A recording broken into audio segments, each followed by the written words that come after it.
জনপ্রিয় শিশু শিল্পী সিমরিন লুবাবার বিয়ের খবর প্রকাশ্যে আসার পর থেকেই তার স্বামী মাহমুদ বিন মনিরকে নিয়ে চারিদিকে তোলপাড় চলছে। এই যুবকের মধ্যে এমন কি দেখেছেন সিমরিন লুবাবা, যার জন্য তাকে জীবনসঙ্গী বানিয়ে নিয়েছেন একসময়কার জনপ্রিয় এক অভিনেত্রী। জানা গিয়েছে মাহমুদ বিন মনির একজন হাফেজ ও অত্যন্ত ধর্মপরায়ণ মানুষ।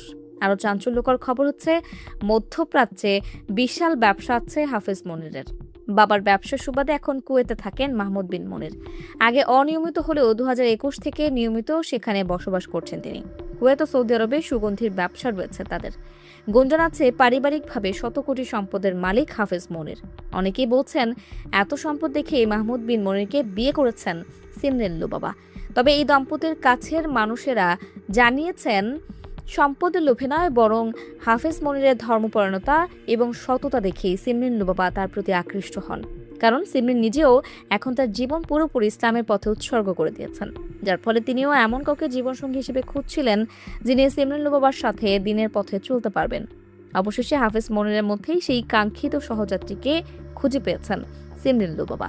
জানা গিয়েছে পবিত্র কোরআনের হিফজের পর কওমি মাদ্রাসা থেকে দাওয়ায়ে হাদিসও শেষ করেছেন মাহমুদ। ঢাকা ও নরসিংদীর কয়েকটি মাদ্রাসায়ও পড়াশোনা করেছেন তিনি। মধ্যপ্রাচ্যে স্থায়ী হবার আগে ঘুরেছেন অন্তত 23টি দেশ। এদিকে তাদের বিয়েকে ঘিরে সামাজিক মাধ্যমে শুরু হয়েছে তর্ক বিতর্ক, উঠছে বাল্যবিবাহের অভিযোগ।